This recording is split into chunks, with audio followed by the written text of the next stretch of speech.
نجم ثاقب صاحب، starting with you, خاص طور پر یہ جو وفاقی کابینہ کا معاملہ جس کے اندر ہم نے دیکھا کہ 188% تک اضافہ کر دیا گیا ہے، تو چلے اضافہ کر دیا ہے، اب ہم یہ امید باندھ لیں کہ اب بہتر طریقے سے کام ہوگا، اور اب کیونکہ زیادہ تنخواہ دی جا رہی ہے تو پاکستان کے تمام مسائل زیادہ جلدی حل ہو جائیں گے؟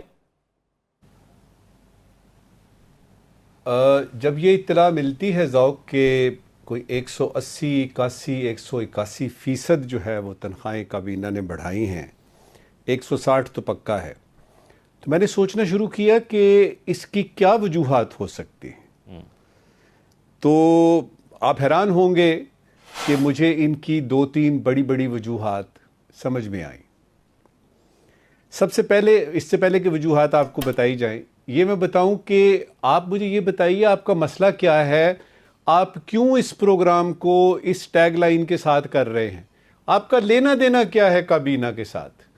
یہ کابینہ آپ کی تھوڑی ہے نجم ثاقب صاحب، جب بھی کابینہ کی تنخواہ کی بات آتی ہے وقت کی ہے، وہ حکومت والے کہتے ہیں کہ کابینہ کے لوگ تنخواہ ہی نہیں لیتے ہیں۔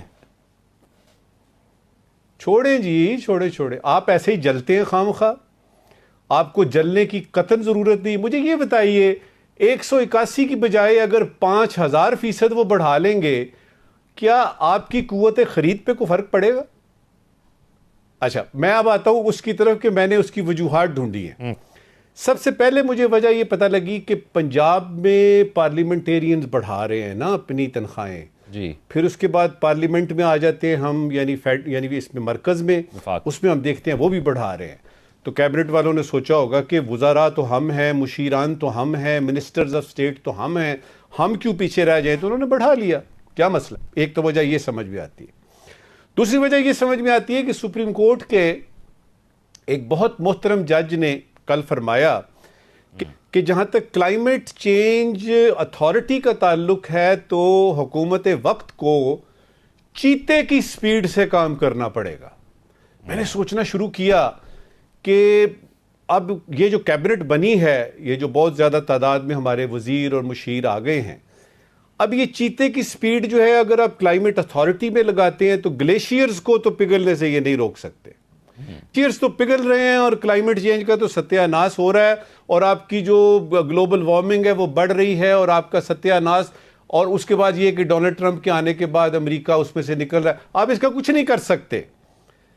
تو کم از کم کیبنٹ کا کلائمیٹ تو چینج کر سکتے ہیں۔ تو ایسا کرتے ہیں کہ نہیں، اپنی کیبنٹ کی جو ہے نا وہ ہم تنخواہیں بڑھا لیتے ہیں، کلائمیٹ تو چینج ہو نہ، صحیح وہ والا کلائمیٹ چینج، وہ جس کو سی کہتے ہیں، اس کا تو ہو جائے۔ ایک اور وجہ کی سمجھ میں آئی، دیکھیے ایک ونڈ فال ٹیکس ہے جس کا ہم سن رہے ہیں پچھلے 2 دن سے۔ اچھا، 35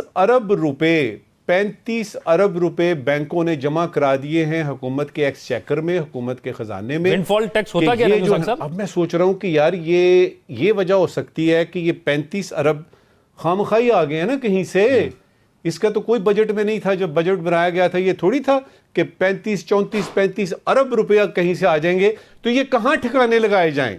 تو ان میں سے وزیر اعظم ہمارے نے فرمایا کہ یہ جو 35 ارب ہیں یہ عوام کی فلاح و بہبود کے پروجیکٹس میں لگائے جائیں گے۔ تو عوام کی فلاح و بہبود کے پروجیکٹس میں سب سے پہلا پروجیکٹ جو نظر آیا وہ یہ تھا کہ کیبنٹ کے ممبران کی تنخواہ بڑھا دی جائے۔ آخری وجہ جو مجھے سمجھ میں آئی وہ تھی IMF کے حوالے سے، کہ یہ جو سٹاف ممبر ہم نے بڑا کر لیا ہے، اور اب یہ ایگزیکٹو بورڈ ان کا جو ہے وہ ہمارا نیا ٹرانش جو ہے اس کو کرے گا۔ اب دیکھیں نا، قرضہ لے کے ہم ملک چلا رہے ہیں، وہ تو پچھلی حکومتیں بھی چلاتی تھیں، تو وہ تو اپنی جگہ پہ ہے۔ IMF کا یہ آخری پروگرام ہوگا، دیکھی جائے گی، اس وقت تک پتہ نہیں کون حکومت میں ہوگا۔ یہ جو ہم بنے ہیں اس وقت، یعنی آئے ہیں کابینہ میں، پتہ نہیں زندگی میں کچھ لوگ پہلی دفعہ آئے ہیں یا شاید آخری دفعہ آئے ہیں، پتہ نہیں ایک مہینے تک رہتے ہیں منسٹر کے، 2 مہینے تک رہتے ہیں، تنخواہیں تے ودائیے نا اپنیاں۔ اب آپ نوٹ کریں کہ میں نے آپ کو 4-5 سالڈ وجوہات بتائی ہیں جس کی بیس پہ یہ کہا جا سکتا ہے کہ یہ بالکل بڑھنی چاہیے تھی۔ اور جہاں تک تعلق ہے عوام کا، یا ان کی قوت خرید کا، یا اس تنخواہ دار طبقے کا، یا ان بیچارے پینشنرز کا جن کی تنخواہیں اور پینشن جو ہیں وہ کم کی جا رہی ہیں، اس لیے کہ حکومتی اخراجات بڑھانے کے لیے آئی ایم ایف نے کہا جی کم کریں.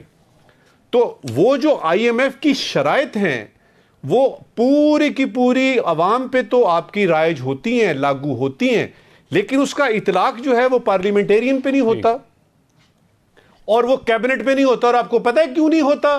اس لیے کہ عوام میں سے وہ نہیں ہیں. اگر عوام میں سے ہوں تو ان پہ بھی وہی باتیں لاگو ہوں جو کہ عوام پہ ہوتی ہیں. لہٰذا مجھے ذاتی طور پہ من کے مسمی نجم الثاقب کو ان 181% اضافے پہ کیبنٹ ممبران کی تنخواہ پہ قطعی نہ کوئی افسوس ہے, نہ میں یہ کہوں گا یہ غلط ہوا ہے, یہ بالکل ٹھیک ہوا ہے. ہم لوگ اسی قابل ہیں, ہماری عوام یہی ڈیزرو کرتی ہے کہ ہمیں اسی طرح کی باتیں ملتی جائیں, تضادات پہ تضادات. اخراجات کم کرنے ہیں, تنخواہیں بڑھا لیں. کلائمیٹ چینج کا مسئلہ ہے, حکومت کا جو ہے نا وہ یعنی کیبنٹ کا کلائمیٹ چینج کر دیں. اب یہ ہے کہ اس میں کیا ہماری اوقات بساط کیا ہے اس سلسلے میں. آپ کی, میری, ہم سب کی, ہمارے اس پینل کی نہ کوئی اوقات ہے, نہ کوئی بساط ہے, نہ ہماری کوئی بات اس وقت سن رہا ہے. وہ جو ہونی تھی وہ تو ہو گئی.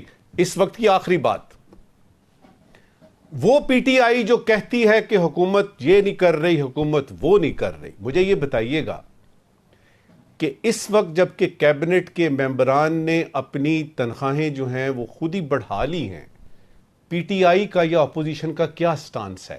کیا عید کے بعد کوئی ایک بہت بڑا جلسہ مینار پاکستان پہ ہو رہا ہے؟ پی ٹی آئی کر رہی ہے, اپوزیشن کر رہی ہے کہ یہ جو تنخواہیں بڑھائی گئی ہیں, یہ تنخواہیں غلط بڑھائی گئی ہیں, یہ واپس لی جائیں. ایسا نہیں ہو رہا. اور وہ کیوں نہیں ہو رہا؟ وہ اس لیے کہ کل کو پی ٹی آئی, اللہ تعالیٰ نے چاہا انشاءاللہ یہی اپوزیشن ہوگی, انہی کے کیبنٹ ممبرز بنیں گے. تو اگر ان کو مل رہے ہیں زیادہ اضافی تنخواہیں تو سانو مل جائیں گے, تو پھر مسئلہ کی ہے. تو اب آپ کو سمجھ آئی کہ یہ کابینہ نے جو ممبران نے اپنی تنخواہیں بڑھائی ہیں, اس کے پیچھے راز و رموز اصل میں ہے کیا. اب ایلون مسک صاحب جو ہے وہ پاکستان کے اندر اپنی کمپنی والا انٹرنیٹ لانچ کرنے جا رہے ہیں. ایک اعتراض جو اٹھایا جا رہا ہے وہ میں بنیادی طور پر سب سے پہلے رکھ دیتا ہوں. وہ کہہ رہے ہیں کہ ایلون مسک صاحب کو کوئی روک نہیں سکتا تھا کیونکہ وہ بڑے گھر سے آ رہے تھے, تو انہوں نے جو آئیڈیا فلوٹ کیا وہ اسی طرح جا رہا ہے. کیا وہ تمام چیزیں جو پاکستان میں خصوصی طور پر اس وقت موجودہ دور کے اندر بین ہیں, وہ یہ جو نیا انٹرنیٹ کمپنی آ رہی ہے اس پر چلیں گی؟ کیسے چلے گا اگلا نظام انٹرنیٹ کا پاکستان میں؟ میں اپنے پاکستان کے قربان جاؤں اور پھر پاکستانیوں کے تو دل و جان سے قربان جاؤں. ابھی پنڈ پڑتا نہیں ہے, چور آ جاتے ہیں. ابھی بات شروع نہیں ہوئی اور ساتھ ہی آ گیا کہ ایلون مسک بھی آئے گا, ایلون مسک آئے گا تو ڈونلڈ ٹرمپ آئے گا, ڈونلڈ ٹرمپ آئے گا تو پاکستان پہ قبضہ ہو جائے گا, اور پاکستان پہ قبضہ اگر اس طرح کا ہو گیا تو افغانستان بارڈر کا کیا ہوگا؟ افغانستان بارڈر کا اگر یہ ہو گیا تو یہ سارے کا سارا انٹرنیٹ جو پاکستان میں استعمال ہوتا ہے یہ تو واشنگٹن سے کنٹرول ہوگا, سیٹلائٹس یہ کر دیں گے. اور بابا خدا کے لیے پہلے دیکھ تو لیں یہ ہو کیا رہا ہے, اور کیا یہ واقعی اب تک ہو گیا ہے یا اس کے کچھ مراحل ہیں. تو میری گزارش یہ ہوگی اپنے تمام ان لوگوں کے ساتھ جو ایک دم سے پریشان ہو گئے ہیں کہ پتہ نہیں ایلون مسک جو ہے وہ کوئی بہت بڑی بلا ہے جو کہ اگر سٹار لنک یہاں پہ آ گیا تو ہوگا. سب سے پہلے تو دیکھتے ہیں کہ ابھی تک کیا ہوا ہے, کون سے سٹیپس ہیں. کوئکلی بتاتا ہوں. سیٹلائٹ کے ذریعے انٹرنیٹ کی فراہمی ہوگی جو کہ اچھی بات ہے. ابھی یہ ہے کہ اسپیس ریگولیٹری بورڈ ہے پاکستان کا ایک, اس نے اس کی اجازت ابھی دینی ہے. ٹھیک ہے, جب یہ اجازت مل جائے گی اسپیس ریگولیٹری بورڈ کے ساتھ تو پھر فیس کیا ہوگی, لائسنس ملنے کی کون کون سی ضروریات, کون کون سی ریکوائرمنٹس ہیں, ان کو دیکھا جائے گا. جب یہ ساری باتیں طے ہو جائیں گی تو پھر پی ٹی اے جو ہے, ٹیلی کمیونیکیشن اتھارٹی جو پاکستان کی ہے, وہ اور ایلون مسک کی جو سٹار لنک کمپنی ہے, یہ بیٹھ کے ساری جزیات دیکھیں گے. پھر ایک معاہدہ ہوگا, ایگریمنٹ ہوگا, اور اس ایگریمنٹ کی میعاد دیکھنی ہے کتنی ہے. کیا وہ 6 مہینے کی ہے, 1 سال کی ہے, انٹرم ہے, کہ اس طرح کی ہے جس طرح کی آئی پی پیز کی تھی کہ گل ہی کوئی نہیں. یعنی آپ نے ایسا کر دیا کہ وہ بجلی پیدا کریں نہ کریں, پیسے ان کو ملتے رہیں گے. آپ انٹرنیٹ یوز کریں نہ کریں, پیسے ملتے رہیں. تسلی دوں گا کہ ابھی تک ذوق کچھ بھی نہیں ہوا. ابھی یہ باتیں شروع ہوئی ہیں. دوسری ایک اور اہم بات یہ ہے کہ جس کو ابھی تک لوگوں کو نہیں پتا لگا کہ ابھی ایک چائنیز کمپنی نے بھی اپنا انٹرسٹ ظاہر کیا ہے. اس کا نام ہے جی شنگھائی اسپیس کام. یہ بھی سیٹلائٹ ٹیکنالوجی میں ہے. اب کیا ان کی بھی بڈ لی جائے گی؟ کیا ان کو بھی دیکھا جائے گا؟ یہ ایسے ہے ایک دم سے ہم جو ہے نا وہ ثالثی تھیوری نکالتے ہیں. ثالثی تھیوری اکثر اوقات ٹھیک بھی نکلتی ہے، لیکن پہلے دیکھ تو لیں. آپ دیکھ تو لیں کہ آپ کس چیز کی نفی کر رہے ہیں. یہ ایک اچھی بات ہوگی اگر دیکھیے اگر اس میں دیانتداری کا پہلو ہے اور حکومت میں کوئی پیسے نہیں بنا رہا، اس کے اوپر کوئی کمیشن نہیں ہے، کوئی کک بیکس نہیں ہے، کوئی اپنا ذاتی انٹرسٹ نہیں ہے، تو یہ تو ملک کے لیے اچھا ہے. اور اگر ایلان مسک آتا ہے اور دیانتداری کے ساتھ آتا ہے تو کوئی اچھی خبر ہی لے کے آئے گا یار. اگلے 3-4 سال تک اگر ڈونلڈ ٹرمپ رہتے ہیں پریزیڈنٹ اور سارے حساب کتاب ویسے ہی چلتے ہیں جس طرح کہ ابھی ہم نے 2-3 مہینوں میں دیکھے ہیں، تو ایلان مسک سے ہم 1-2 اور کام بھی کرائیں گے نا. ایک تو ایکس اس کا ہے اور ایکس پہ پابندی ہے، اب اس میں ہو سکتا ہے کہ بہتری آ جائے. پھر یہ جو ڈیجیٹل ٹیررسٹ پکڑنے کی ہم کوشش کر رہے ہیں، ہو سکتا ہے کہ اس کی ٹیکنالوجی ہمارے کام آ جائے اور باقی عوام کو پریشان کیے بغیر ان ڈیجیٹل ٹیررسٹ سے ہم ڈائریکٹلی پہنچ سکیں. تو میرے خیال میں یہ ہے کہ ابھی چھری طرح تھوڑا سا دم لیتے ہیں، دیکھتے ہیں حکومت کے اس اقدام کو، ایک دم سے نفی نہیں کرتے. ضروری نہیں ہے کہ حکومت ہر کام جو کر رہی ہے غلط کر رہی ہے.